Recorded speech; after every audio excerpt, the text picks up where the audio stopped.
Luke, I've got a bone to pick. What bone do you have to pick? Well, as you know, my dad likes to read his TV paper, and as though it were gospel, he'll only watch films that get a 4 or 5 stars in his beloved TV paper. I think it's TV Choice is the name of the TV paper. And you wouldn't believe what they did. What did they do?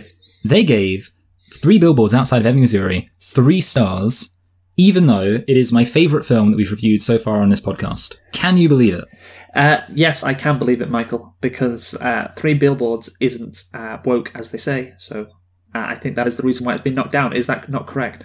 Well, yeah, see, that's what I'm thinking. I have this concern that lots of really good films will be very morally ambiguous, and a lot of the time, not just morally ambiguous, but kind of amoral in their presentation of things. And of course, in 3 Billboards, you have this character who is racist, and yet the film doesn't really go to great pains to moralize his racism. And for me, I would say, well, that's just showing reality as it is. You know, we live in a cold, indifferent universe, and yeah, sure, there are going to be racist people, and the story's not going to be about the fact they're racist, and that's how I always interpreted it. But now, we can't have films that just turn objectivized to things. Everything that's in a film has to be subject to a critical lens, or else it's going to get in trouble. Cancelled. 3 Billboards is now cancelled. That is no. I mean, obviously, I didn't like it as much as you, but I can appreciate that it was a very good movie. And there's a shame it only got 3 out of 5 on your dad's TV paper, which of course is the most important thing. Yeah, the end all and be all for reviewing movies. And in light of our cold open last week about the very important news that Mel Gibson's not going to be recast in Chicken Run 2, that's 2 fantastic movies that have been ruined by cancel culture. First Mel Gibson and now this. Oh dear. Yeah.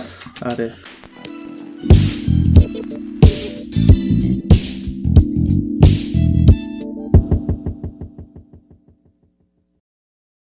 Hello and welcome to Select and Reflect, the movie review podcast where we look at films that have come out in the near and distant past. We give them a couple of watches and evaluate them beyond first impressions. I'm your host Michael, and I'm joined as always by my co-host Luke. And this week we are celebrating the 25-year anniversary of the classic film Showgirls. So Luke, might you tell us a thing or two about Showgirls? Sure thing, Michael. So yes, this is the 25-year anniversary of an absolute classic in Showgirls, and yeah, this movie is just something else. I really am going to enjoy talking about this today. So Showgirls is a 1995 erotic drama film written by Joe S. Terras. There we go.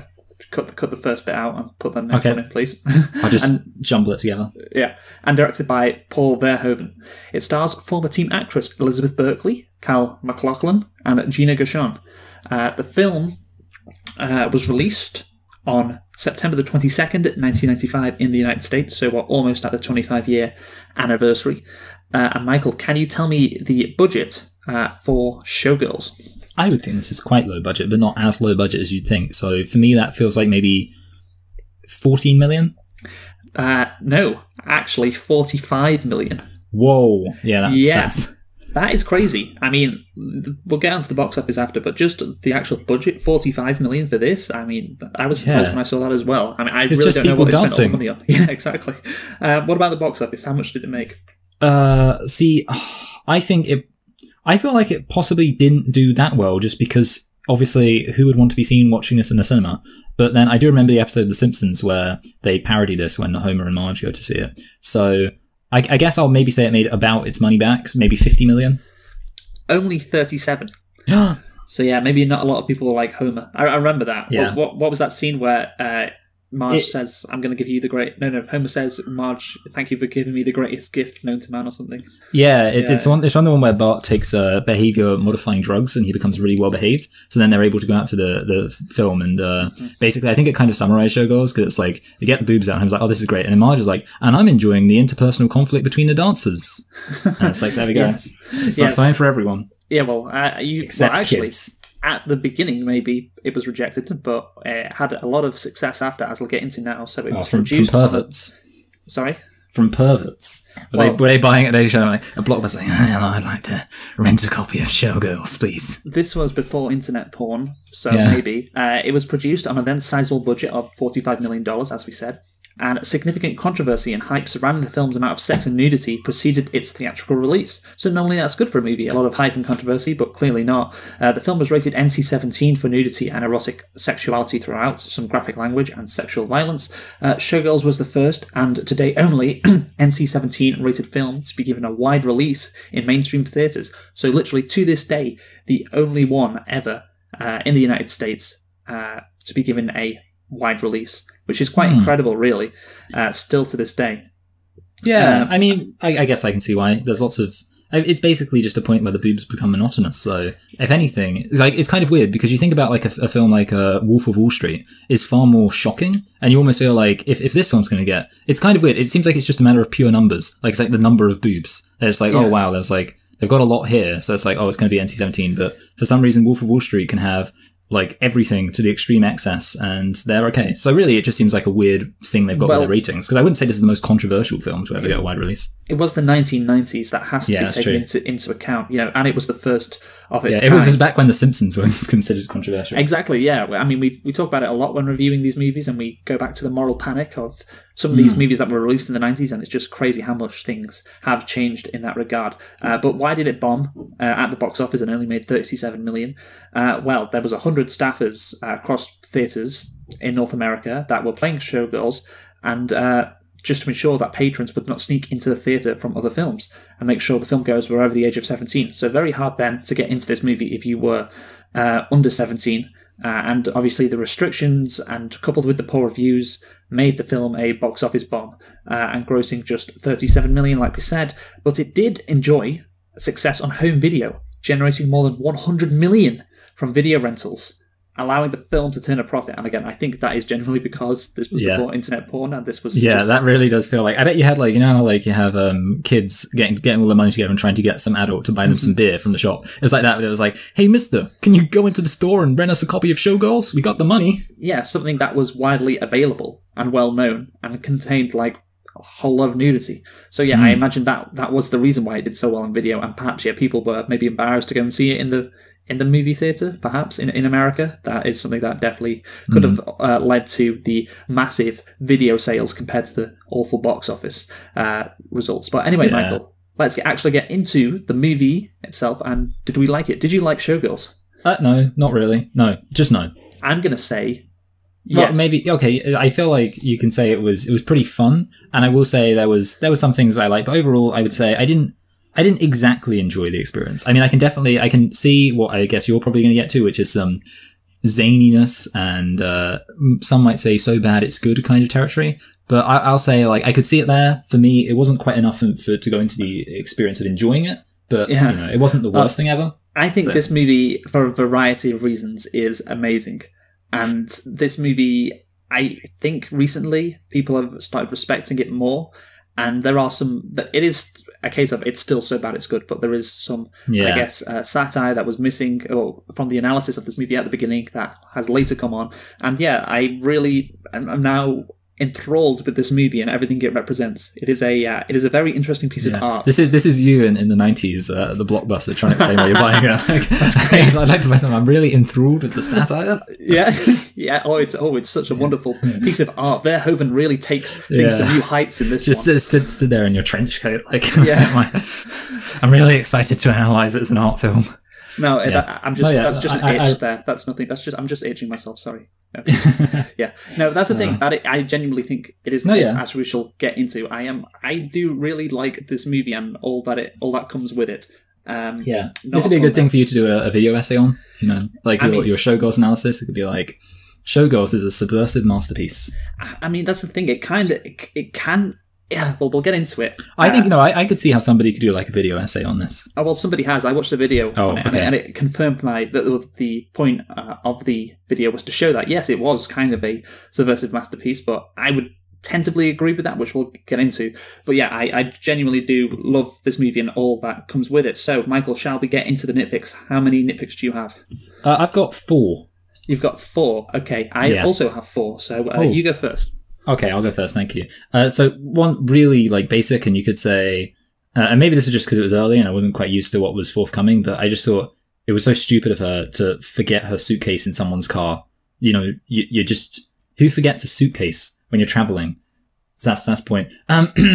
They bring her in to do the dance on the day of their performance. So she's doing the practicing. This is at the Stardust, I think it's called, the Stardust Hotel, and she's doing the performance, practicing. She's like, how long? Like, oh, you're doing it tonight. So it's like, okay, so she gets 1 day of practice. That seems like a weird thing for quite a high kind of establishment, hotel or performance club or whatever, to be like, oh yeah, we're going to bring a dancer in and give her 1 day to learn the routine. It seemed weird. You know what, Luke? Actually, this third one, I think we can talk about it later. But I'll say so that means it was good that I was going first because it turns out I've only got 3. And my fourth one, I don't really understand how Crystal's lawyer could have got her anything in terms of a payout for the accident, because I just feel like, she fell down the stairs. Obviously they could get the what's her face arrested. Nomi, the woman, Nomi, yeah, but they can't. If you're not blaming Nomi, who are you going to blame? Her clumsy feet. If anything, she could sue the heels company. She was probably wearing heels. She could sue them. She can't sue the hotel. I think you probably could. I mean, look, America, there is so many lawsuits flying about everywhere. They're very litigation happy.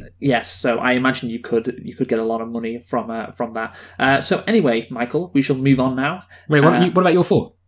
Shit. Come on, Luke, you can't get out of it. Yeah. Okay, so my nitpicks then. So the black guy, James, shows up to watch Nomi the same night as Crystal does.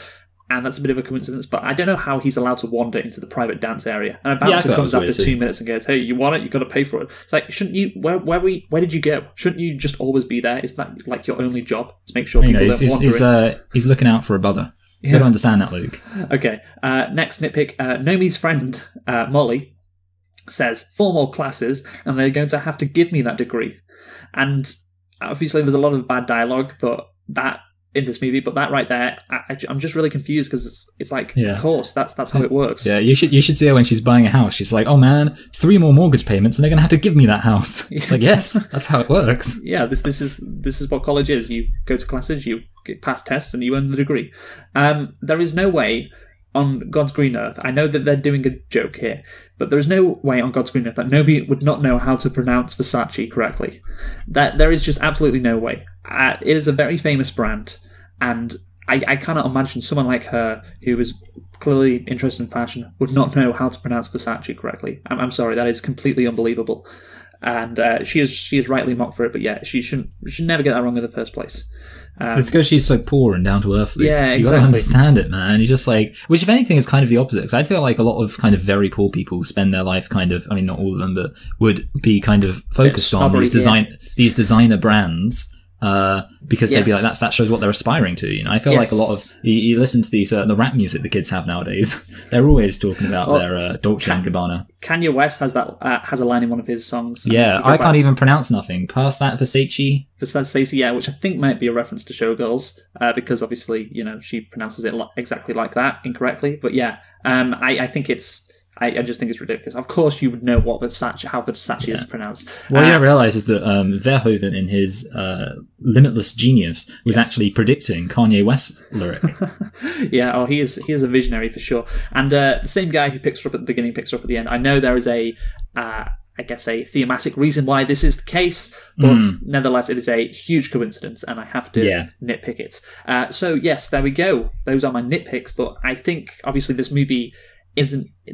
The nitpicks aren't the only issue with it, let's just say that. And this movie was absolutely panned when it came out, as I mentioned before. Part of the reason why perhaps it didn't get that many that much people in terms of the box office receipts. Nobody really wanted to watch it, and it was maybe because of how badly this film was received. And this movie does really rank alongside some of the so bad it's good movies that we have reviewed, and of all time it has to be mentioned in that pantheon. And this can be seen because in the 1995 Golden Raspberry Awards, the film was the winner of a then record 7 from a record 13 nominations, which that record still stands. But yes, it won 7 Golden Raspberries, including Worst Picture, Worst Actress for Elizabeth Berkley, obviously, Worst Director, Paul Verhoeven, Worst Screenplay, Joe S. Harris, Worst New Star, Elizabeth Berkley, Worst Screen Couple, and I like this, any combination of 2 people or 2 body parts. And Verhoeven appeared at the Razzies ceremony to accept his award for Worst Director, and Showgirls would later win an 8th Razzie for Worst Picture of the last decade in 2000. It was soon tied with, what movie, Michael? What movie did it tie with that we've reviewed? I really know this one, and I'm like really bothered that I can't remember what it is. It's like a film, and you've mentioned how many Razzies it got, and I'm so annoyed. What was the year? This is just going to make me This movie came out in 2000. 2000, oh, Battlefield Earth. Battlefield Earth, yes. Yeah, I was like trying to remember it, yeah. Difference is, why Battlefield Earth hasn't achieved the same cult status is, it's not really so bad it's good. Battlefield Earth, as we mentioned, it is pretty boring for the most part. But the record that Showgirls set was broken when I Know Who Killed Me won 8 in 2008, and then again when Jack and Jill won 10 in 2012. So Jack and Jill really set the bar very high there. The term Showgirls bad has been adopted by film critics and fans to refer to the film, or a film that is considered a guilty pleasure, or so bad they're good. To date, Showgirls is the highest NC-17 production, earning $20 million at the North American box office. So there you go. It still has that record to this day. And I think, it's obviously the film very underwhelming, but as mentioned, it did gross $100 million in home video and rental markets. And as of 2014, the film is still one of MGM's highest selling movies. And you consider the success afterwards is just so dramatic. And something that really highlights the turn in fortunes is the star of this movie, Elizabeth Berkley. This is just incredible. She was dropped by her agent, Mike Menchel, following the film's release. So it's not like she dropped her agent for getting her in this. Her agent dropped her, and then other agents refused to take her telephone calls. Wow. She suffered so badly from this movie. She was the Jake Lloyd of her day. No, she really was, and we'll get into later how poorly she was treated at the time, really, and how Verhoeven, even though he is somewhat of a genius when it comes to making movies that are so bad they're good, and the levels of satire that he creates, I guess, he does really leave his actresses and actors high and dry when they're taking this role seriously. So that is a knock on him, I guess. So let's get into it then, I guess, Michael. The plot. The film centres on a street-smart drifter called Nomi. I'm not really sure she is street-smart.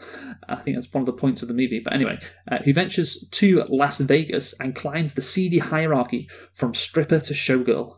So, Michael, I guess give me your first thoughts on this movie, or on the plot of this movie, if you can. Just your initial impressions when you watch this for the first time. Can you give me those? I would say, overall, it's a film where it's quite simple in a way. It feels very much like... It reminds me of Any Given Sunday, and it's kind of a film that you kind of feel is supposed to be a story of somebody flying too close to the sun and then having some kind of moral issues because of that. A film about someone who they start succeeding in life, but then they forget where they're coming from and they kind of lose sight of what really matters is kind of, that's what it feels like it's going for. That kind of story, like Any Given Sunday, about these people, they become really good football stars, but then they also do some bad things too. And that kind of feels like what this film's like as well. Like, it's about, look at these evil things she's allowed to do. I'm trying to think of the exact word I'm thinking of, but there's a specific term, I guess Citizen Kane. That's what I'm thinking of.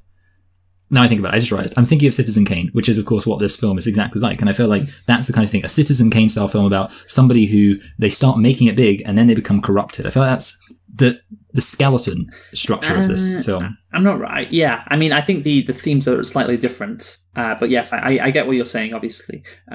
She starts off being, all nice, and then she becomes the bad person or the bad guy, I guess, by the end of the movie. And then obviously she says, fuck it, and then drives off, leaving Vegas. But yes, I just want to say from the start, the essence of this movie is just, it's an incredibly weird movie. And just every scene, because of the context of it and the way the actors are speaking, what they are saying, it just feels like a giant joke. Like, this can't be serious. And I think that's why this makes it so bad it's good. And we're going to go through the plot, but just throughout, I think there is a tangent throughout this whole entire movie, which is, this is just inherently ridiculous, I think. Would you agree with that? Yeah, basically.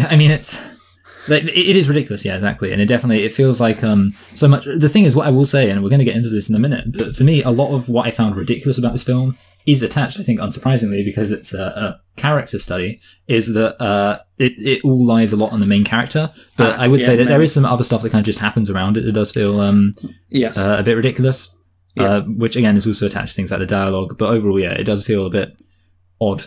Yes, definitely. I think odd is a good word to describe watching this movie. But anyway, so we'll start off right at the beginning of the plot. Nomi naively loses her suitcase, although I really don't know how much she would have had in it. Like, is it worth it to steal if you're that guy who steals it? Because she couldn't have had much, could she? She really couldn't. She can't afford to get a fucking taxi to Vegas, to wherever she's from. Maybe it's the briefcase from Pulp Fiction. Yeah, maybe it's part of the expanded universe. Yeah, I honestly have no idea. Yeah, so then she meets her girlfriend, she meets her friend, who was a girl, who was called Molly, who saves her from being run over. And then, like, this is some of the weird elements of the movie. Like, they embrace as if they're going to kiss, even though she's just wrecked her car. Naomi's wrecked Molly's car. And I don't know, really, it's just this bizarre logic of this movie. This girl, Naomi, she's clearly crazy, so then Molly offers her a place to stay with her. And even asks, "Are you hitting on me?" Which I don't think was the case, considering I think Molly's straight. So that's what you do, isn't it, Michael? Somebody bashes your car, and clearly is a bit weird, to say the least. You offer a place to stay at your caravan, as it turns out. What do you think? Nobody in this film acts like a real person. Everybody is. I think what it is it's one reason why it's very difficult to get invested in the characters in this film is because they're all so inconsistent that you can never really know how they're going to react to anything. And therefore, you can never be like surprised, or if something happens, you can never be like, oh, they must be sad about that. Because for all you know, they're going to just say, oh man, dog food, great. I love it. Anything could happen, which means that nothing is interesting. Anything can happen. Well, I don't know about the fact that these things are happening and somebody dreamed them up. Kind of like it's not a computer simulation writing this movie. So a human being or a couple, by the sounds of it, actually put pen to paper and wrote this is what interests me. So Naomi then goes to see the show that Molly is working on. It's called the Stardust, the establishment, and it's this incredible show with volcanoes and a load of dancers, and Naomi is enthralled. And I like how when she walks into the stage and she's looking at the show, it is like, I don't know, you're not a football fan, so maybe you won't get this. It's like when a young football fan walks up the steps of, say, like Old Trafford or Anfield to see like the pitch the first time and see how amazing the stadium is, and it's like that, except this is Naomi walking to see these semi-naked dancers perform with some volcanoes in the background. I just found that scene quite funny. And so this is the point of the movie where the plot really gets going. So Naomi wants to be a dancer, that's clear. She doesn't want to be a whore. She makes that very clear throughout the movie. And she gets pissed off when Crystal says the Cheetah, where she works, which is a strip club, isn't dancing. And so I think Naomi says, like, fuck you, and walks out. Yeah. And you think, okay, well, that's going to be the end of that. But no, this is where the plot really gets going. Crystal, who eventually... this is the issue, because she eventually gets fucking thrown down the stairs by Naomi, and Naomi takes her place. Crystal decides to fuck with Naomi. As of course that is what somebody with the status of Crystal would do.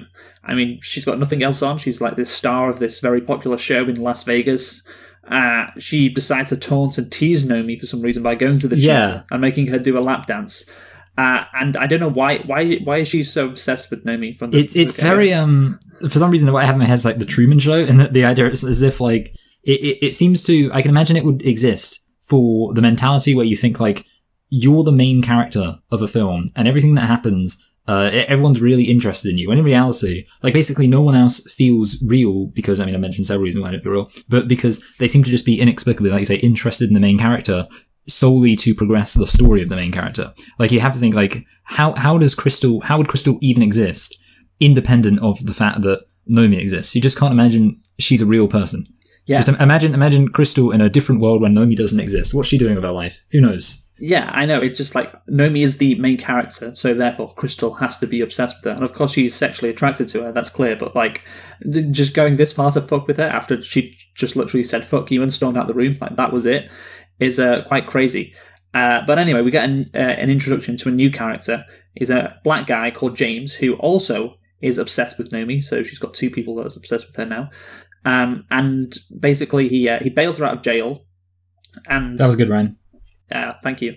And then he goes over to the caravan where she's living in and should try and convince her to, to become a dancer. And he says this line, which is just crazy. He's like, "You have more natural talent as a dancer than I've ever seen." Which I really don't know if that's the case, Michael. What do you think?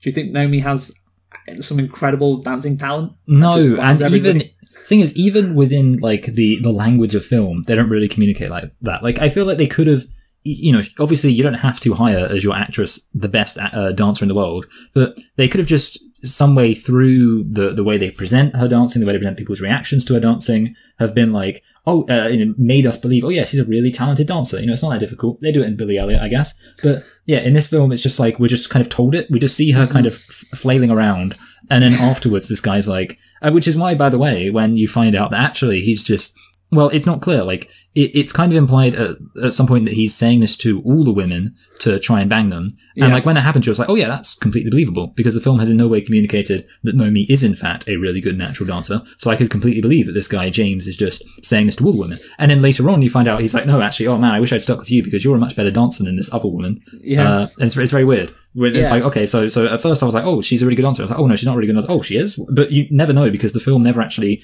communicates to you that, oh, she's a good dancer. Well, you're just like, oh, I guess she is. Loads of people saying she is. There's a contradiction here, because the part of the theme is meant to be that Nomi really isn't that much better as a dancer. It's just that she sleeps with people to get to the top.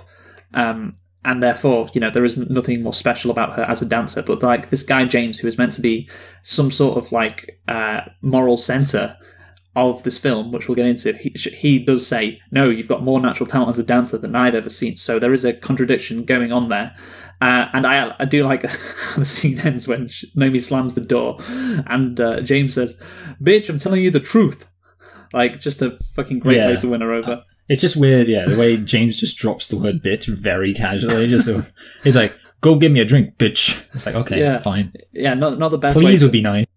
Yeah, exactly. Just, bitch, I'm telling you the truth. Just the delivery is fucking perfect. Anyway, so Nomi gets an audition and blows it because, of course she does, because, she has to react to every situation like, she's been wronged in the worst way possible. And so she fails the audition because she doesn't put ice on her nipples. Clearly, come on, like clearly they're trying to rile you up to see if you've got a temper, and you fail that test. Like, it's so fucking obvious. But anyway, it doesn't matter, because Crystal, who gave her the audition in the first place and is just still fucking with her. Like, again, does she have anything else to do with her time? She manages to get Nomi the job anyway. And then the black guy, James, he quits his job for Nomi, and Nomi is suddenly enthralled with him. Even though she hated him before, like all of a sudden, because he quits the job, Nomi's like, oh yeah, I'll fucking eat a burger with you, let's drive in your car back to your place and let's almost have sex. Because this is what happens. They go back to his place. And this is another thing I was confused of. He says, I wrote something for you. And again, another guy assigned this guy is obsessed with her. Then Nomi appears to take over this number that James has wrote for her and turn it into a lap dance. That was so weird. It was like, he was like, yeah, I wrote this song for, because I've got this plan for you to dance to the song and I've got this routine. And then she seems to just start doing it herself. Yeah. And it's like, so did he ever plan for the dance, or? Yeah, I think that's what happened, unless this guy wrote it like it happened, and therefore, the line, well, you're just fucking them without fucking them, is just massively hypocritical. So that's what this fucking dance is. But yeah, so I think Nomi, just her natural whoring instincts took over, I guess. That's the message the movie is trying to say. And she has to do a lap dance, because that's all she knows. And apparently he's having sex with another girl on the side. He gets mad. When she's happy, by the way, that she's got the job, and he's like, what about my number? Like, the two are in any way comparable. Like, she's got like a proper job, and what you've written this hypothetical number that will lead to what? I mean, I don't really know why he's pissed off with that at all. But anyway, I think that gets to, after that, we get to a kind of a normal stage of the movie where, like, Nomi gets introduced to all the girls, she auditions, and obviously she's successful in the audition, and we get on to, I guess, is it a normal part of the movie where everything just goes fine, where she's just, getting into the swing of things?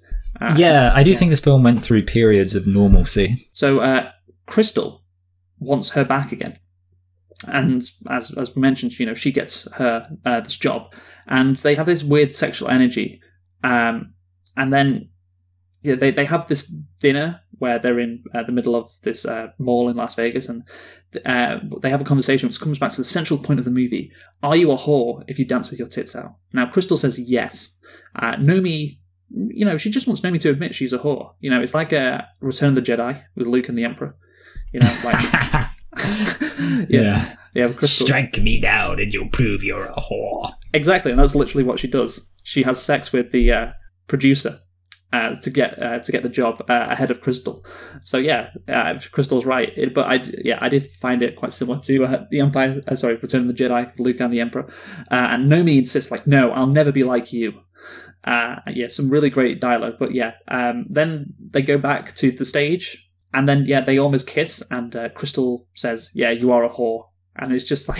Yeah, it's so weird. It's just some great tension. And then she's really angry again. Yeah, there's a pretty consistent pattern. Like, Crystal says something to piss off Nomi.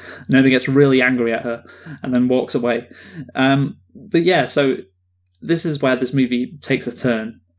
She proves she is a whore by, having sex with the... Sorry. First, she proves she's not a whore by not having sex with the Japanese businessman. And then Zack defends her. And she thinks, oh, wow, this guy's amazing, But he's not, obviously. He doesn't care. And Nomi eventually has sex with Zack, so proving that she's, in fact, in this movie's eyes, a whore. And this is, again, I'm using that word whore a lot, but they say that word so many times. Yeah, you're using the language of the film, the language that the film itself employs, Whereas we would simply say a harlot. Yes, that is the correct terminology. By the way, I just wanted to mention this, this period, which lasts about 5 minutes, and there's just three, absolutely incredible lines of dialogue. And so the first bit of dialogue is, before a show, some of the guys are horsing around. Do you remember this, Michael? And one of them horsing. One of them says... Are these like guys who are kind of gay? Yeah. Or like one of them's gay one of them's not gay or something, I remember. Exactly. One of them says, "I'm going to give you a knuckle sandwich." And one of the dancers says, "Oh, can I have it anally, please?" Yeah. Gay guys do like getting fisted all the time. Yeah, just absolute classic line. And then one of the dancers breaks another one of the dancer's knees, because you got to do that in the game. It's all about... Yeah, was that just kind of completely, random people in relation to each other, really? No, they've been having a fight throughout the movie, obviously. Oh, yeah, okay, brought the kids in. Yeah, it's like what Marge says. Oh, yeah. See, the thing is, it's quite difficult to tell them all apart, but yeah, I do remember the kids being there like, "Oh, what the fucking do you those kids, you dickhead?" It is like what Marge says. I'm enjoying the interpersonal relationships between the strippers. That is... Yes, exactly. Yeah, women don't like each other. They will call each other bitches it's true. And break each other's knees. So Nomi does very well in the performance. Then after that, there was a heartfelt moment between Al, who ran the Cheetah, where Nomi used to work, and Nomi. And Al says this great line. It does seem like a heartfelt moment. And then as he's walking away, he just goes, "Hey, it must be weird not having anyone come on you." And that was great. And that's the thing. These lines of dialogue apparently were meant to be there. That they were meant to be awful, but it's just so hilarious, and it seems unintentionally hilarious. But yeah, because of the context of the movie. But apparently it's not. So then Nomi seduces Zack to get back at Crystal. Apparently that's her motivation. But she also does it, I guess, to get ahead. And at this guy's house, she says, "I like it when you came," in a serious way. Remember that line? Yes. Yeah. I honestly, I have to say, just an aside, I don't get what the appeal is of going to a strip club where you're going to be made to ejaculate while fully clothed. Because doesn't that just, ruin, doesn't that literally put a dampener on your whole evening? Because you're going to be walking around having just cum in your pants for the rest of the evening. Who wants that? I don't think it's that hot. I don't think it's as hot as this movie portrays in any way. So then Nomi gets the job as an understudy of Crystal, but obviously she only got the job because she was a whore, according to the laws of this world. So, yeah, that's the irony, obviously. And then this is another problem. Crystal, her motivation, she just seems off, because she is the whole fucking reason why Nomi has got to this point, right? She is the reason why she got an audition. She is the reason why Nomi got in the actual show.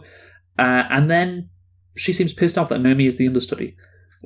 She's so pissed off she threatens to sue. But she's the reason why Nomi got to this stage in the first place. So I don't know what the fuck's going on with Crystal. Maybe it's the cocaine she's been taking.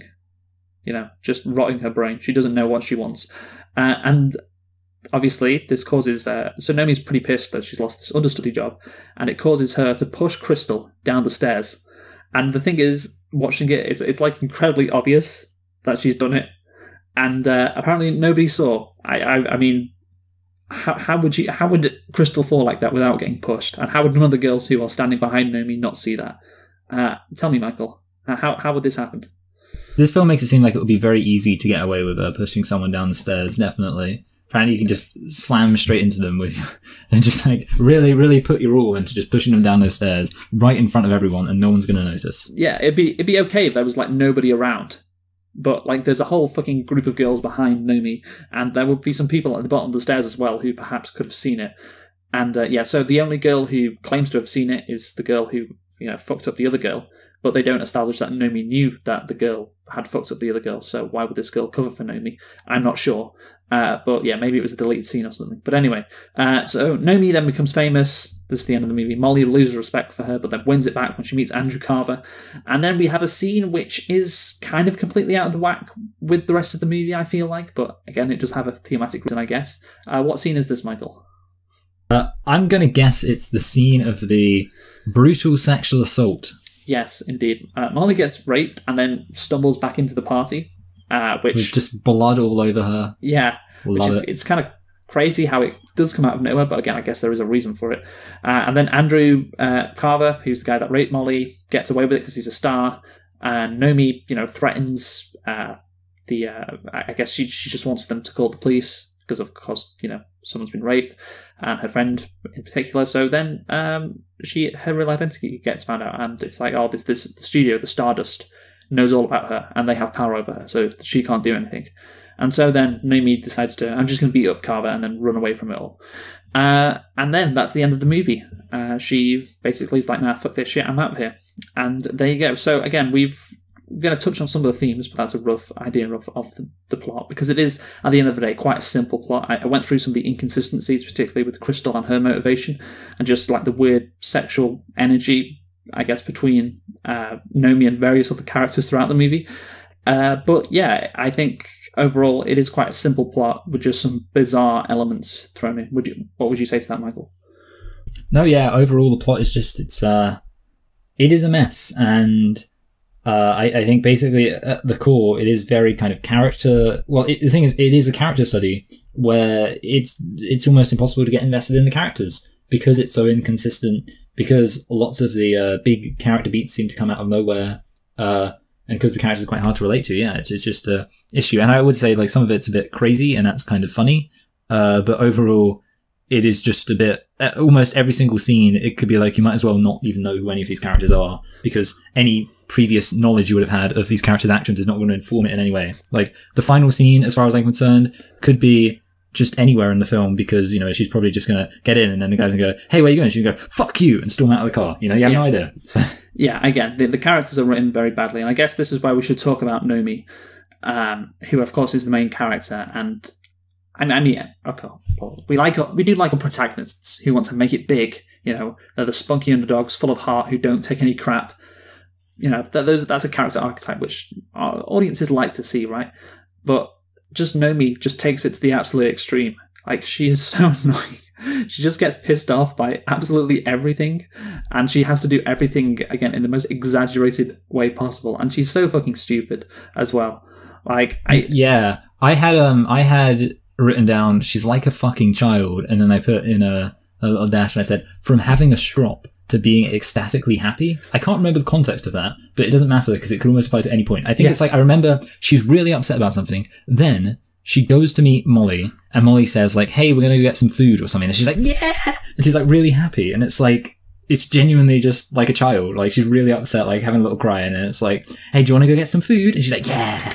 It's like, okay, well, forgive me if I'm not too invested in the complexities of this character. At the beginning, when she's trying to put ketchup on her chips, and she just really squirts it aggressively. Oh, yeah. And then, doesn't she say, like, different places?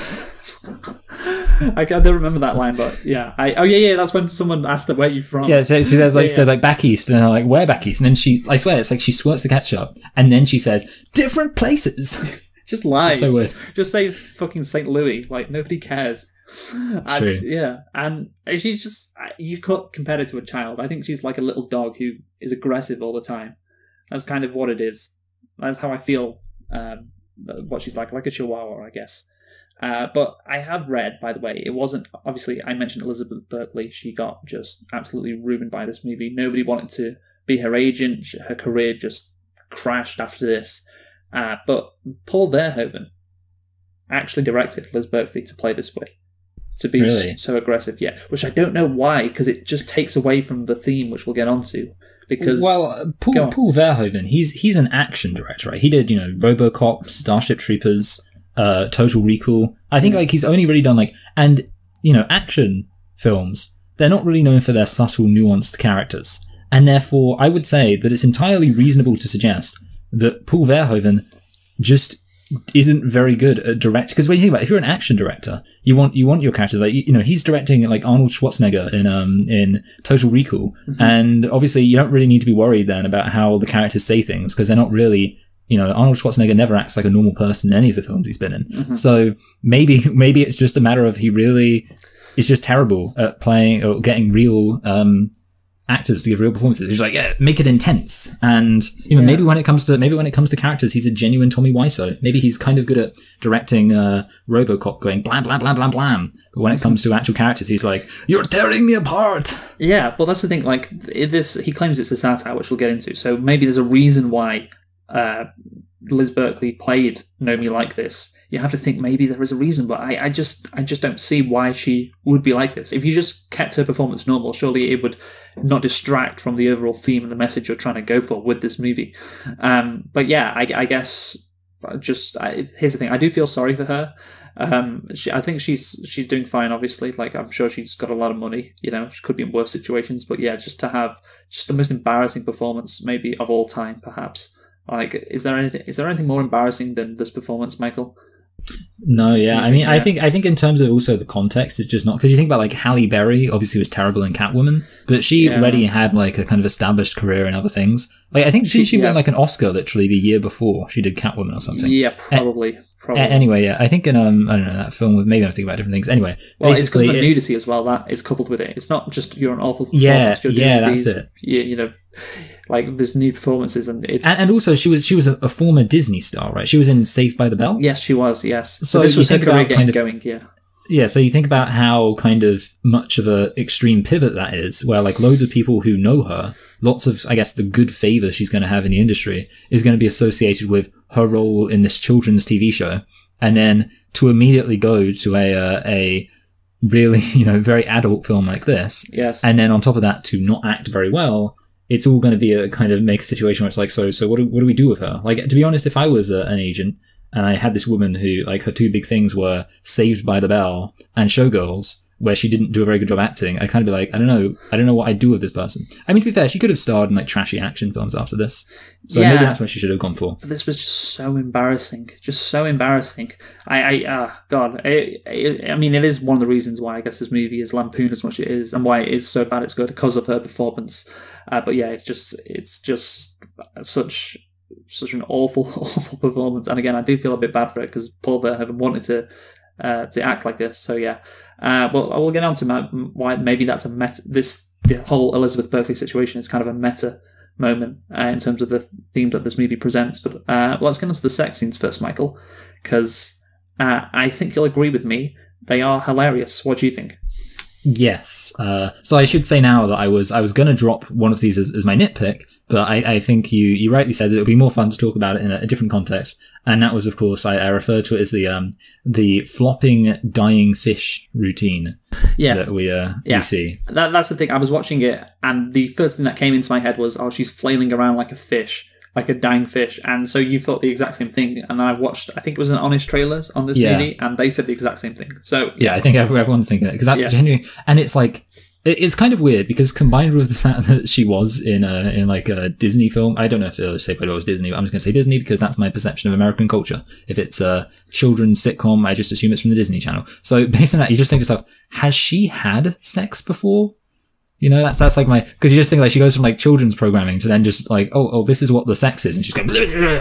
Like, it reminds me of in Family Guy, it's like wacky waving inflatable arm flailing tube man. Do you remember that Family Guy skit? Yeah, it is like that. Just like the wacky waving inflatable arm wailing tube man was having sex. This is what it'd be like. And the thing is, like, she does a lap dance at the beginning of the movie to Zach, the entertainment director, where she acts like that. And again, it's a lap dance, so it's slightly different, I guess. I'm not really an expert in lap dancing. I haven't really seen a lot in movies, so yeah, I don't know how unrealistic that is. But yeah, the sex scene at the end, like, I mean, I've never seen that in a movie, I have to say. It is truly unique. It is, like she's trying to be incredibly acrobatic, I guess, and show off her incredible, like, aerobic skills. But yeah, I don't really know. I mean, obviously the parallel is, look what she's doing at the start.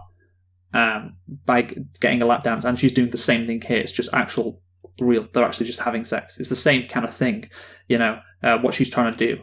And obviously, maybe that's why that's why Paul Verhoeven wanted that sex scene to happen.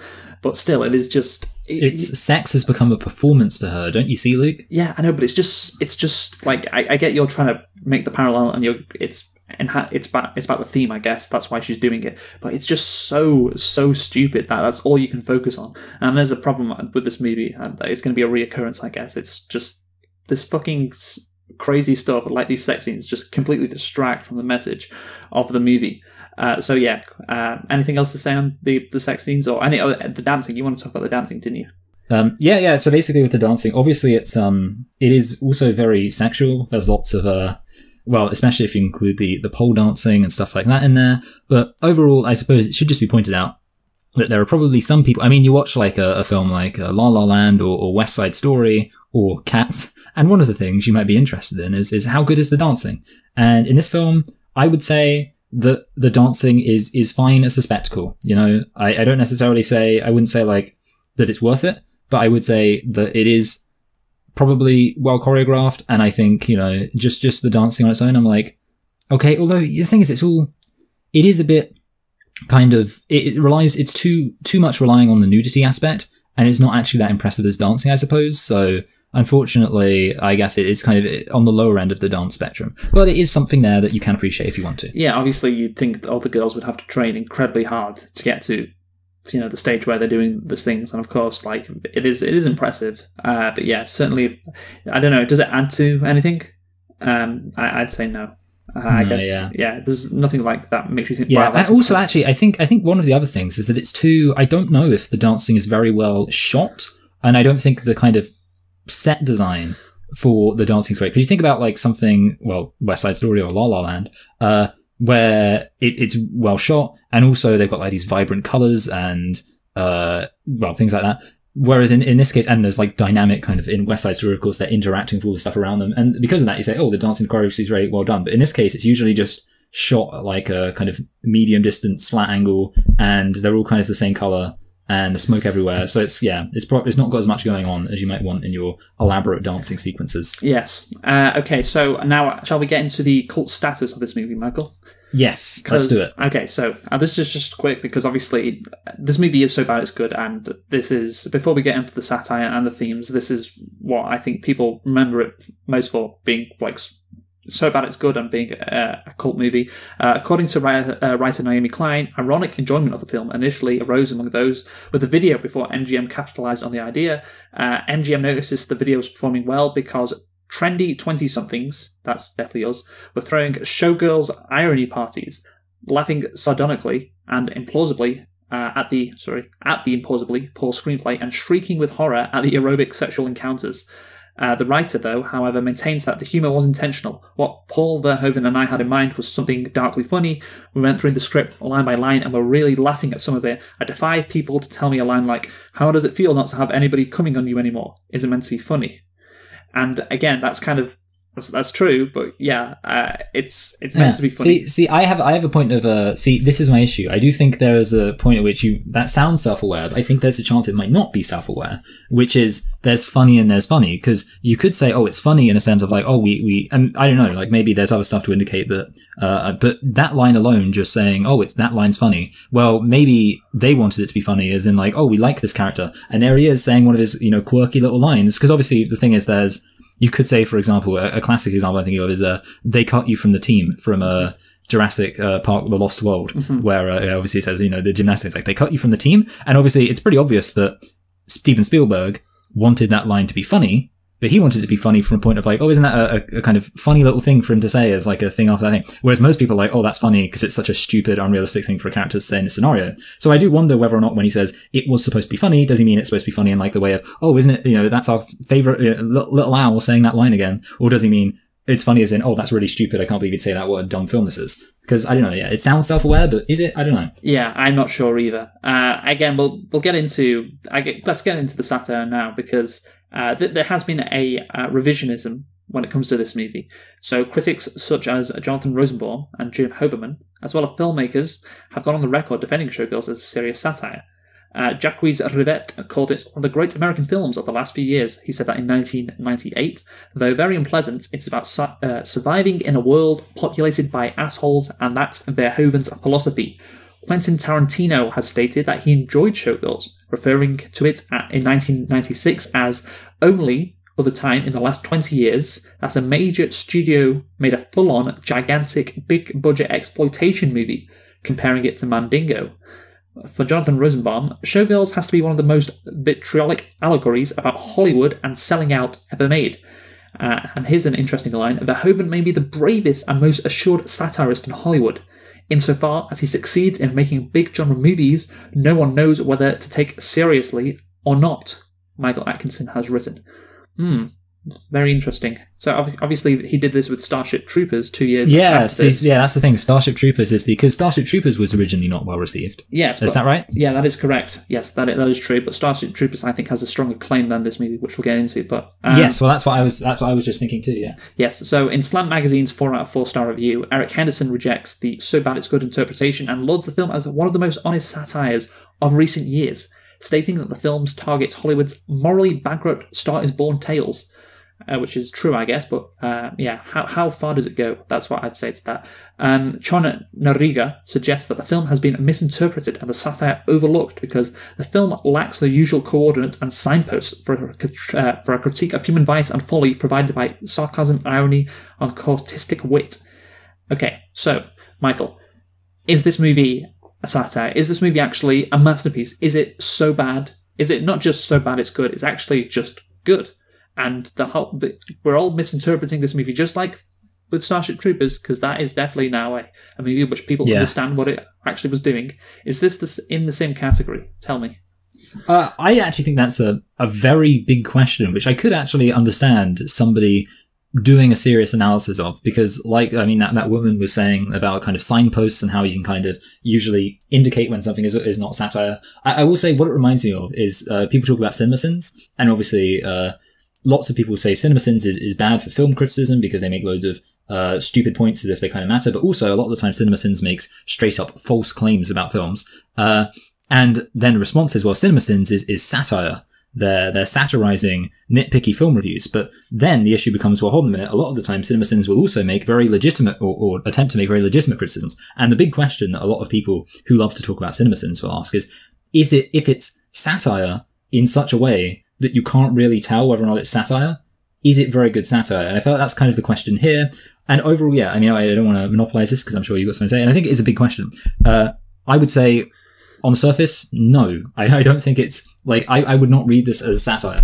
There are some instances like American Psycho where we said obviously that satire, and the critics apparently didn't get it was satire, which, that's just a failing on them. But with this movie, obviously, the message is, okay, you're always a whore if you work in the sex industry. That's basically what Paul Verhoeven is trying to say with this movie.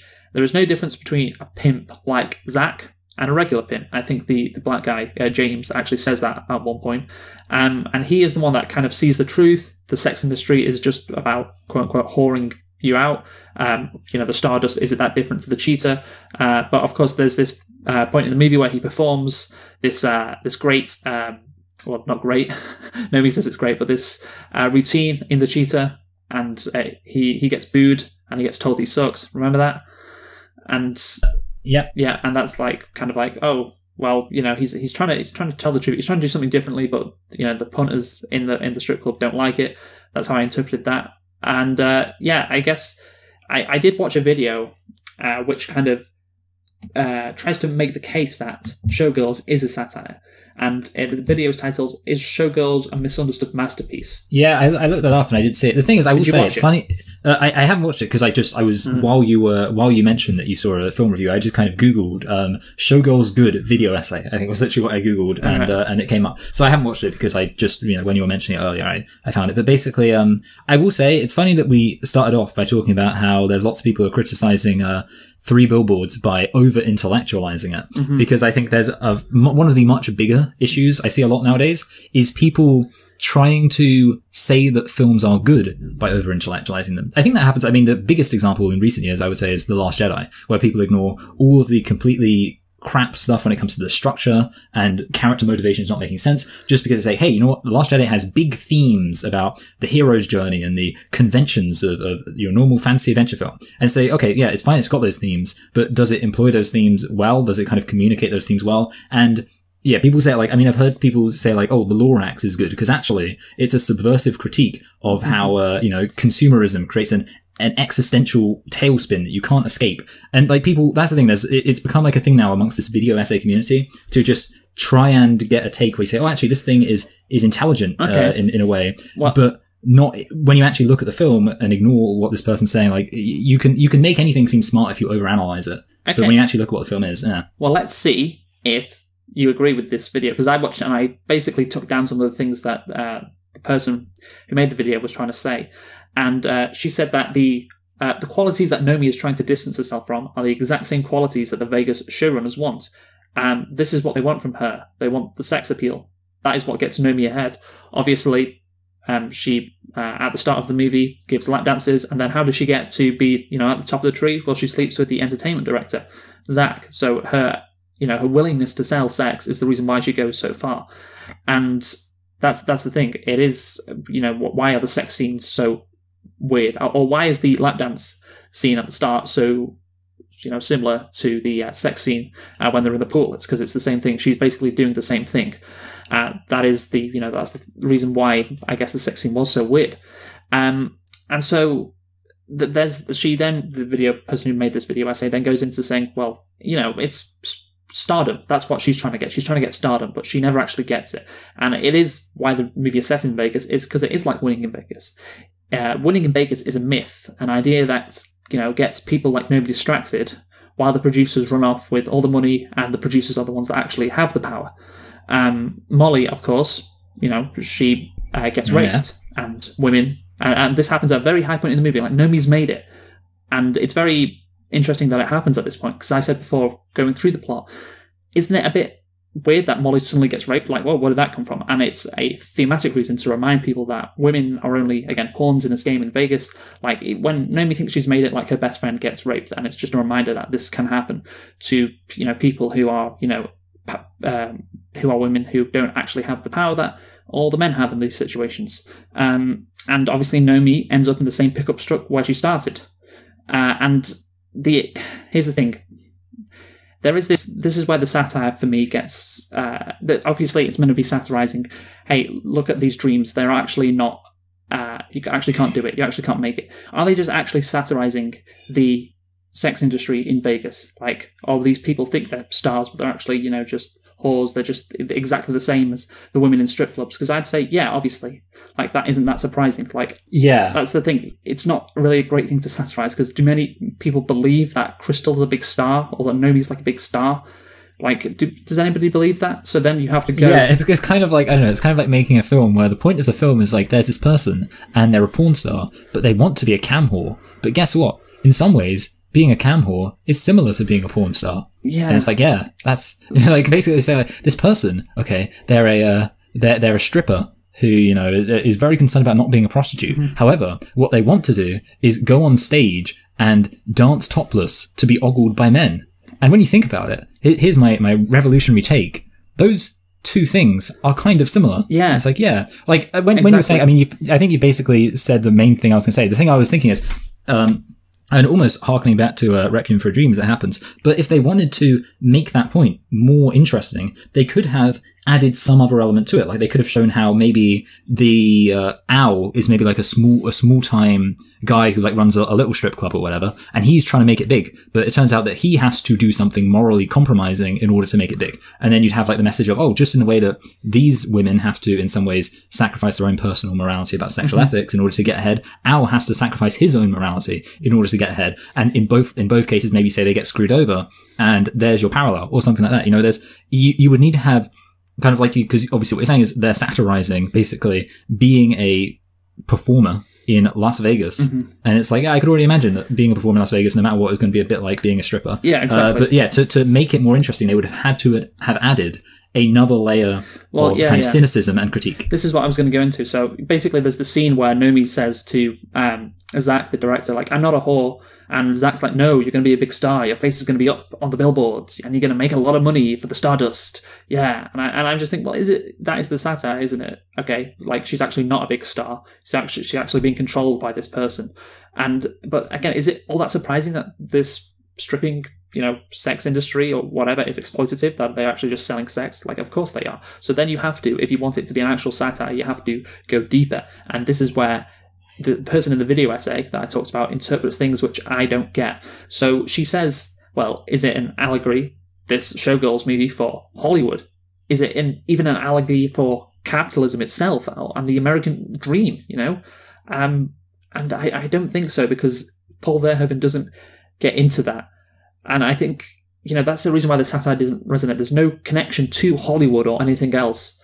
Like, maybe if the entertainment director, while he's strangling Nomi and saying, oh, you're going to be a big star, maybe he says, you're going to live the American dream, you're going to be famous, maybe then that there's a connection there to just capitalism or the American dream or even Hollywood in general. Yeah. But there isn't that. It just focused solely on Las Vegas. And that's the thing. Like, if you want to make that a bigger satire, I get it. That's fine. But this movie just doesn't do that. And the ending of the essay is she sums up by saying show business is a game that women just can't win. And I think that's a more likely idea than talking about the American dream or capitalism in general. But again, if it's just confined to Vegas and stripping, then of course that's the case. That is an industry which is meant to naturally exploit women. So of course Nomi is going to be exploited. Of course she's not going to have that much power. Again, if this movie was set in Hollywood, maybe things would be different. But yeah, I think generally that is the case with where I stand on the satire. It can be viewed as, if you want to interpret it more and get deeper, but there isn't anything to make you think that you should interpret it more and get deeper. And then on the face of it, well, guess what? Girls in Las Vegas, they get exploited, and it's all about their sex appeal. Then like I said, it's just obvious. Then it's like, yeah, of course, that's the reason. Of course. Yeah. No, it's not surprising. Yeah, go on. Yeah, basically, you've kind of said like a lot. I think, and basically stuff that I will pretty much agree with. And I don't know how much I've done. I just say, like, you compare it to Starship Troopers. Like, Starship Troopers, there's so much to it. Like the fact that they're always talking about how great this society is, and yet every single adult person in this society is horribly deformed because they've made the military and military might the center of their society. It's like such an obvious critique of capitalism. And when like you get that little kid who's like, I'm doing my part with a gun, and everyone's just laughing. It's so obviously satirical. And in this case, I just think, it doesn't work. And I'd also say, I think there is an extent to which it's kind of like stay in your lane, which isn't to say that you can't make it's because I think the strongest case, kind of like you said, would be to focus on the woman aspect of it. But then can Paul Verhoeven, and I don't know who this writer is, but is the writer a man too? I'd kind of think so. Are they really in a position to make? Because I would say, and this isn't a case of like, okay, because this isn't like a case where it's like, oh, if you want to talk about women's issues, you have to be a woman. But I would say satire, it has to be, to work, it has to be very subtle, very kind of clever, and I would say it requires quite an intimate knowledge of what you're dealing with. And I would kind of imagine that Paul Verhoeven, someone who's famous for doing like action movies, is probably not going to have that intimate knowledge of women's experiences to be able to produce a competent satire. So I would say even kind of just coming out the gate, there's an issue there. I was going to say, I think there are, the closest thing I actually thought to a satirical element actually was the joke where, well, you have this woman who's a bit on the heavy side, who's kind of makes misogynistic jokes for people to laugh at. Yeah. And obviously you could kind of say that's satirical in that it's supposed to obviously be tongue-in-cheek, like where, this character stands up and says these horribly misogynistic things, and you're obviously supposed to understand, and everyone's laughing, and you're obviously supposed to understand, well, this is just pretty clearly a critique of the sexism of these people. Like when she's saying the famous joke, which is, what is that useless piece of skin around a twat? I don't know why Americans pronounce it twat. It's very weird, yeah. Yeah, but a woman, and obviously that is very, very clear. Like the fact that you have this woman up there performing for a bunch of men in a strip club and saying a very overtly sexist joke, it's pretty clear that there's something there. I just wouldn't argue there's enough there to constitute it being called a satire. I would just say, well, yeah, sure. Yeah. That's the thing that happens, that you get these kind of women who engage in performative misogyny in order to appeal to a kind of lowest common denominator male audience. Yeah. The one other thing I wanted to say, actually, on the subject of it being about women, is something I found interesting, and I noted it down, is that this film seems to be very cold with regard to the experiences of, and I do think you could possibly say there is a positive spin you could put on this from a filmmaking perspective, but it doesn't seem to care about the experiences of most other women in this film, because you've got, and I'm thinking particularly, and there are, I think, several examples of this, but the one I'm thinking of in particular is when Nomi shows up for the audition, and the guy, I'm afraid I've forgotten his name, the guy who, I think he's gay, he's kind of the choreographer, yes, doing the audition, and he's basically turning the women away, making all these really insulting remarks about them. Like one place, I was like, your boobs are too big, so you're not allowed to perform in this, which I think is a weird thing to say. But he says that, and he's like turning them all away, and they kind of just vacantly stare at him and like, okay, and then he just walk off, which I feel is a very unnecessarily, well, obviously it kind of implies like that only Nomi's experience in this world matters, and like you've got these other women going through all these exact same things, and the film doesn't seem to pay any regard to that, and you're almost not supposed to think about it. And I don't know, that I would be part of the point though, I guess. Yeah, see, that's what I think that's the best, I think that's how you'd have to play saying like, oh, well, you know, it doesn't really care about these women. So I think, that's probably best case scenario. Yeah. And I'd say that's, I guess you could say the argument for it being a satire for something bigger than just look how women are exploited in Vegas and how they're not actually stars. If you want to make it about like Hollywood or the American dream in general, you could just say, well, look how exploitative this is. You know, why did Paul Verhoeven and the guy who wrote it, why did they choose stripping and being a showgirl for an allegory about making it to the big time? Because that is probably the most exploitative thing you could choose. Somebody stripping and showing off, their boobs and just being naked to be a star. Like how much, it doesn't get any more exploitative than that. But again, like if there's no connection to things like I said, the Hollywood in general, there's no connection to, actresses, because apparently it was a parallel to All About Eve, a movie that came out in 1950, which is not about stripping, it's about being an actress. But yeah, if there's no connection there, no connection again to any more heavy themes like capitalism, like the American dream, how it's all just a sham, how you're never actually going to make it, then how can you actually say it is a satire about those things? It doesn't work. Perhaps if Verhoeven had another go at it, or someone else had another go at it, they could make that connection and it could be a good satire. But yeah, I think it falls short of being a satire of those things. I think maybe the reason why people think it is like that is because of Starship Troopers and how Verhoeven, obviously it was kind of the same reaction to Showgirls, and people got it eventually later. People maybe think it's the same thing with Showgirls, like how, it's not that good, but then people get it later. And yeah, I would have to disagree with that. I just do want to talk about actually the meta, Michael, theme of this movie, which is, okay, so it goes back to what I was saying before, and this is interesting. So, maybe Verhoeven proved his own point inexplicably with this movie, because Elizabeth Berkley, obviously, she suffered greatly from this movie. She got, spat out of Hollywood, I guess, maybe is the best phrase, for appearing in this movie. And she was, I guess, exploited. She, took all her clothes off. She performed in this movie, and then everybody was just like, nah, I'm done with you. And, she thought she was going to be a star, perhaps, with this movie. Like, I'm out of Saved by the Bell. This is my chance to make it big.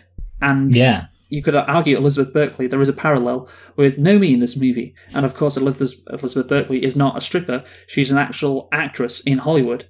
So you could argue, considering what happened with Elizabeth Berkley, like Paul Verhoeven actually did to Elizabeth Berkley, what, I guess, people like Zach, the entertainment director, were doing to Nomi in this movie. So therefore, because of how one of his actresses were treated in the movie, it kind of affirms maybe that this could be a satire about Hollywood as well. So there you go. That is something that I thought about, just considering how badly she was treated. So yeah, maybe it is funny. It's a case of life imitating art. Exactly, the meta aspect, what actually happened in real life with this movie, maybe makes this... It's kind of a better critique of what the film's trying to critique than the actual film itself is. Yeah, exactly. And so therefore, Verhoeven is just on this absolute genius level, where he creates a movie that is bad and has just a terrible performance for an actress. And that proves that women are exploited, or people in general are exploited in Hollywood, just like Nomi was exploited in this movie. So how about that, Michael? How about that? Just a level of satire and genius, just unbeknownst to anybody else. Yeah, that's maybe Paul Verhoeven, who was actually the real his real work of art was Elizabeth Berkley. Yeah, and her career trajectory. That's why I said it is quite like that's the thing with Paul Verhoeven, how he treated his main actors in Starship Troopers. Like, they were just mocked afterwards because of how awful the performance is. And if the actresses or the actors don't get it, then I just feel like if you're going to sign up to a movie directed by Paul Verhoeven, you need to know, like, about his history. You can't just sign up because he's liable to just throw you to the wolves, basically. So you got to be careful. Definitely. Of that. But again, that's the point that movie is trying to make. And by making this movie, by the reaction that Liz Berkley got to appearing in this movie, I guess, yeah, the overall point of the movie, the exploitation that happens in show business in general, it is proved. So there you go. That is something to think about, I guess. Yeah, you got anything else to say? Not much. The only thing actually I wanted to bring up, because I just found this. There's actually a documentary released in 2019 called "You Don't Know Me," and it is a documentary which traces the film's, this is to say, traces Showgirls' redemptive journey from notorious flop to cult classic and maybe even masterpiece. So apparently there is a 2019 1.5-hour feature-length documentary called "You Don't Know Me," which is apparently dealing with this question. So obviously I didn't know about that until just now because I saw it around, but it would be interesting to maybe someone would check that out at some point. But basically, yeah, overall, I think it's a case of, I would argue, if you have to, in some sense, if you have to stress or kind of analyze the film so much to get this conclusion of it's a satire, then that kind of just shows how it doesn't really function as a satire. Well, basically, when you're saying like this film functions as a satire, and here's my 20-minute video explaining why, you're kind of just saying this film functions as a satire, but the type of satire where you need a 20-minute video to explain to you that it's like all these elements are satirical. Obviously, anyone can identify the minor satirical elements, but yeah, I would argue there's not much cover there. And yeah, certainly that the actual fate of the lead actress is far more of a scathing commentary on women in the entertainment industry than this film actually was. Yeah, that is true. Do you think they mentioned Elizabeth Berkley? I would assume I would imagine they did. I mean, they got an hour and a half to fill up. What do you think specifically in reference to how she was treated? And I would be interested, especially since it's called "You Don't Know Me," and of course, Know Me is the main character played by Elizabeth Berkley. I'd imagine they're possibly going there, but yeah, I haven't seen it, so who knows? Maybe I'll check it out. Okay, right. So we shall conclude now. Yep. Do you go first, Michael? All right. Okay. So this film, it's an interesting one because obviously there are funny elements of it. There are interesting elements of it in terms of, you can at least think of it in terms of it clearly is trying to say something. I just think the question is what it's trying to say particularly interesting? And I would think the answer is no. I would say the big problem at the center of this film is that the characters aren't interesting because you don't really know what it is that they're going to do at any given point. I'm going to put this, I think, above, and this is maybe an interesting one. So it's going to be a 3 out of 10, which is maybe unfair, but I think, for me, a 3 out of 10 is kind of fair because obviously there are kind of humorous elements about it. But overall, I would say the actual experience of watching the film, once you kind of experience those humorous elements a couple of times, there's nothing more you can really get out of it, is my opinion. So I'm going to put it above Ghostbusters 2016, but below Bad Boys by Michael Bay. So okay, there we go. What's it called? I've already forgotten the film. I've got You Don't Know Me in my head. Showgirls. Okay, and there you go. So I guess the question is this movie just terrible? Is it so bad it's good? Or is it a underrated masterpiece that actually people don't get? I think we've delved into, or in the last 20 minutes, why this movie is not a masterpiece, unless you consider that Paul Verhoeven wanted Liz Berkley to be treated like she ended up being treated to prove the point of the movie, which again would just be an unprecedented level of genius. But I don't think that was the case. And even though it is an interesting theory, I don't think Paul Verhoeven is that smart. But anyway, and that cruel to ruin an actress' career like that just to make a point. That's another thing. Would he be that cruel? Probably not. But anyway, I think the reason why the movie, even though it does have themes and does have a point, why it doesn't land, and why people just focus on how shit it is and how shit parts of it are. And there are like 5 distractions which take away from the actual theme and the actual message, which is obviously the dialogue, which is just atrocious at times, as we've been through. The performance from Liz Berkley, which, as we've been through, was just terrible. The sex scenes, again, just hilarious. The inconsistencies of the characters, and I guess the nudity in general. How much nudity there is, so people are just going to, laugh at that or focus on that, I guess. And again, I think the sex scenes, it does enhance satire, but they're just so weird. That's what people focus on. And the performance from Liz Berkley, again, in a meta aspect, maybe it enhances the satire, but probably not. But that's the thing. That's why I said at the start, I'm interested in this movie and I'm enthralled by it, and because you can really delve deep into it in a way that you can't with other movies. And yeah, I do think you can appreciate the message it's trying to make and look for the satire, and also appreciate how bad of or the elements that make this movie so bad it's good. Like, it's a roller coaster ride. Like, it is so interesting to watch, and it is so fascinating to get into. And so, therefore, like, that's the thing. I mean, look, it's a movie which has held up, and you have documentaries, like you said, Michael. That documentary that came out 2019, You Don't Know Me, is released. Like, how many other just movies that came out 24 years ago have documentaries made about them? And that's the thing. That's what you'd kind of want from a movie, right? Rather than it just being a mediocre movie that people forget about. Like, they make documentaries out of it. People debate whether it's a masterpiece. It has a cult status. Like, if I was directing a movie, that would be great. Like, these are the things I'd want people to talk about. And that, does that give this movie a higher rating? I don't know, but it certainly is incredibly memorable, and it is definitely unique, and it deserves praise for that, I think. And therefore, Michael, what did you give it, a 3 out of 10? Yeah, 3 out of 10. Yeah, I'm going to bump it up, Michael. I'm going to bump it up to a 5 out of 10. That's what I'm going to give it. A 5 out of 10 for Showgirls. Yeah. Again, it is a movie, I guess. There's the video essay I mentioned was like 13 minutes long, and of course, this will probably end up being over an hour talking about Showgirls, but you could really get into this movie so much more.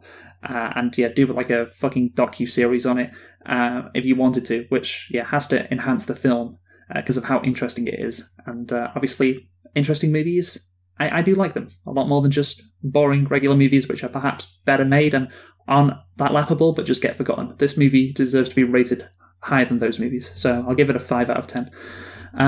So that's Showgirls, Michael. What are we doing next week? Next week, we're doing Leaving Las Vegas. Is that true? We are doing Leaving Las Vegas. I that was actually from memory. I didn't have it up, so I was just guessing. We are staying in Las Vegas and doing Leaving in Las Vegas. Yes. Isn't that great? Yes, another film about the old Las Vegas. Yes. Love it. So, yes, thank you for listening. We've been selecting and reflecting on Showgirls, a movie which, more than meets the eye, I think it's fair to say. Yeah. Yeah. So join us next week for Leaving Las Vegas. Who have you been, Michael? I've been Michael. I've been Luke. Thanks for listening, and goodbye. Goodbye.